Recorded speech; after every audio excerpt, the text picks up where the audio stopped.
What's up guys, Eric with Sobriety 365. I'm here with today's video giving you an update. I'm at like 44 days sober. I'm just now starting to get into that point where I'm feeling like really good. Like I'm feeling like you know, my mind is clear. For a while there, when you're drinking and partying and smoking weed, I'm not saying I'm against weed medicinally and for health purposes, but I just wasn't, my thoughts weren't clear. I'm starting to get out of that. One of the things I had been doing is eating very healthy, exercising, like I said in previous videos. So my body, I'm just in the best shape, and mentally, I've been meditating and doing all these things that you need to be doing. This Naked Mind by Annie Grace has helped out a lot, and I've just been doing a lot of soul searching and trying to get back to that kid who I used to be before the drinking and things of that nature, and then compile that with the maturity of a man that I am now, almost at 30 years old. And I'm in a great space, you guys, and I have a strong feeling, that I'm going to continue on this path, and I'm going to hit the 365, and hopefully continue to just have a life of sobriety, But my thing is, you guys, I've messed up before, and a lot of you have too. Relapse is part of it, but you just keep, throwing things at the wall and keep figuring things out. You can do a traditional rehab, you can do it on your own, as long as you're figuring out ways.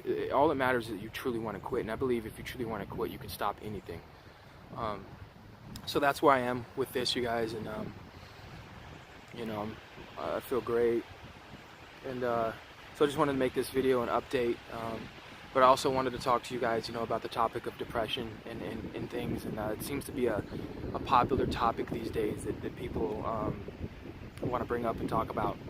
And I'm somebody who's experienced and dealt with it a lot, depression and anxiety, ever since I was just a kid, growing up in a kind of abusive household with my father. My mom wasn't abusive, but my father was verbally and physically abusive, and I didn't have much fathering, so I had a very low self-esteem growing up, and it took a lot of work to build myself up, and I still deal with it a little bit. It's always going to be there, and so yeah, with depression, I mean, you could do, I'm not a doctor, and I can tell you what to do, but the best things that have always worked for me with depression is sobriety, meditation, taking my vitamins, my supplements, doing the things that make you happy, because sometimes it's not a chemical imbalance, it's that you're just not living that great of a life. You're eating crappy food, you don't have any goals, you're not challenging yourself, you don't have any great relationships, and I think the more I've improved all of those areas. A great book you can read is Happiness Hypothesis. Check that book out, it'll really help you with this, and the more you check off those boxes, I realize that you're less depressed. But if you're constantly drinking and using drugs and things, you're gonna feel depressed all the time, off and on. And the more I get away from that, and the more I do these things, the more I'm in a blissful state. Now remember, happiness is fleeting, just like any emotion. So I'm not really just pursuing happiness. I'm pursuing deeper things, and I understand that life is a roller coaster, but it's a lot steadier of a roller coaster away from those things. So with depression, guys, I think that's very important. You need to analyze your life and see what things in your life you're not happy with. And then sometimes, like Tony Robbins says, he goes, you either got to change your blueprint or achieve your blueprint. So some of us have these ideas that are unrealistic, and we drive ourselves crazy, and sometimes you need to alter it. Like for me, I'm a musician, and I've had a lot of success in the music career.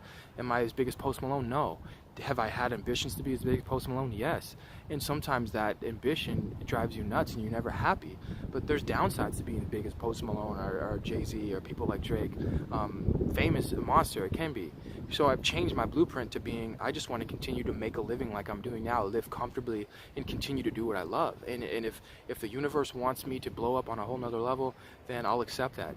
And it's really awakening, and it makes you feel a different way. It takes a load off your shoulders, Sometimes we like to beat ourselves up, and beating ourselves up isn't always the way to go, you guys. You need to love yourself. I think self-love is something that we all need, and we all need to focus on. And what I mean by self-love, it's simple things like cleaning your house, eating right, taking care of your body, meditating, being with family and friends, opening your heart to new experiences,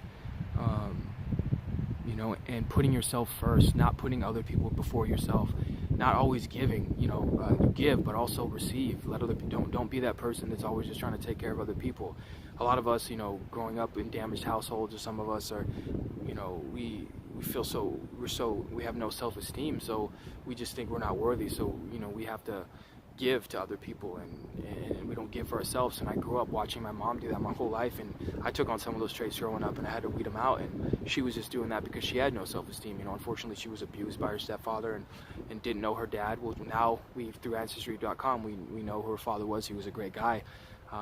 She was in Germany and as a kid, and he was a GI, and he went back to the States before he was able to marry my grandmother. He died, and we never heard from him again. So she grew up thinking that her dad abandoned her.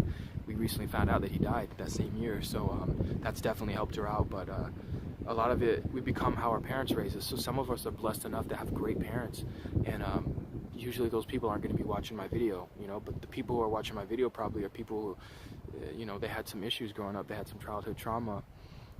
And they turn to drugs or alcohol or codependency to deal with those. And I'm here to tell you that those aren't death sentences. You don't have to be that way. The brain is malleable. The mind is malleable. You can change anything. I remember being at rock bottom at 18, no money, no job, living in a Section 8 townhouse with my mom, and just realizing that I need to change something. And I knew that I had lots of potential. And I just started reading books and burying myself, and it was the greatest thing that ever happened to me. So I've seen myself come from nothing to being a guy, who makes 6 figures a year, not bragging, but just telling you guys, and doing what I love, and it's changed my whole outlook in life. You can really change anything. So when the addiction problems started happening with alcohol, I never truly believed that. I think we all can become addicted, but I think we all can also become unaddicted when we get off the substance and change the way we think. I don't believe once you're an addict, you're fucking doomed for the rest of your life. I don't believe in that type of thinking. If you do and that helps you get sober, awesome. I'm not saying that's wrong, but I have a different way of thinking, and I'm just excited for the future, guys. But we got to just live in the present moment, just try to be a little bit better than we were yesterday, be easier on ourselves, love ourselves, and really just enjoy each day. Some of you watching this are older than me, some younger. To the younger people, I'm 30, maybe you're 19, 18, 17. Time goes by quick. So don't be so hard on yourself in your 20s. You're going to make a lot of mistakes in your 20s, especially if you're somebody who had a traumatic background. You're going to drink. You might use drugs. Hopefully, you survive that stuff, and you can come out on the other side. That's just the reality. I'm going to give it to you guys. That's just how it was for me, and that's just what it is. So for me, depression and anxiety is something big, and a lot of us are dealing with that. And I think a lot of the depression and anxiety is just because people aren't connecting, people aren't eating healthy. But there is a movement of people becoming woke, who are meditating, who are eating healthy, and I think there is hope for our future. And some of us have PTSD, anxiety from childhood wounds, and we need to, seek counseling, seek help, seek a naturopathic doctor if you don't want to take traditional medicine, and find ways to heal yourself and be better, and understand that you can overcome anything. So I'm going to end this video. Thank you guys so much for watching. Please hit subscribe, like, share this video with anyone who needs a message, and shoot me a message on anything you guys want me to talk about. So thank you.